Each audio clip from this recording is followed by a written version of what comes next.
வந்திருந்த ஒரு பேஷண்ட் கிட்ட உங்களுக்கு வர இந்த ஹெட்டேக் வந்து கழுத்துனால தான் சார் வந்திருக்கு அப்படின்னு சொல்லும்போது அந்த பேஷண்ட் எனக்கு கழுத்தில் எந்த பிரச்சனையும் கிடையாது, ஆனால் இந்த நேப் ஆஃப் தி நெக் அதாவது தலையில் தான் பெயினாக இருக்குது, ஏன் டாக்டர் அப்படின்னு கேட்டாங்க.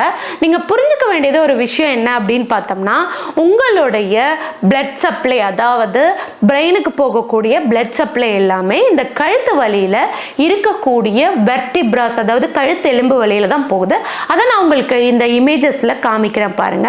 ஸோ இந்த மாதிரி இந்த கழுத்து வலியில் போகிறதுனால சம்டைம் உங்களோட கழுத்தினோட மசில் வந்து டைட்டாக இருக்குது, அங்கே இருக்கக்கூடிய ஃபேஷியா டைட்டாக இருக்குது, இல்லை டிஸ்கில் பல்ஜ் இருக்குது, அந்த பல்ஜை வந்து நரம்பை கம்ப்ரெஸ் பண்ணுது. அப்படின்னும் போதும் பிரெயினுக்கு போகக்கூடிய பிளட் சப்ளை ப்ராப்பராக சப்ளை ஆகாதனாலையும் ஸ்கல்லோட ரொம்பவே க்ளோஸாக அட்டாச் ஆகிருக்கக்கூடிய இந்த நெக் மசில்ஸில் ட்ரிகர் பாயிண்ட்ஸ் வரதுனாலையும் நெக்கில் ஸ்டிஃப்னஸ் வரதுனாலையும் இந்த தலையிலையோ இல்லை ஒரு சைடாக பெயினாக மாறதுக்கான சான்சஸ் நிறையவே இருக்குது.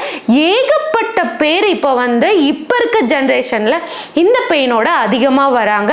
அதுவும் ரீசெண்டாக இந்த ஒரு 10 இயர்ஸாக பார்த்தீங்கன்னா கிராஜுவலாக அதிகமாயிட்டே இருக்கு.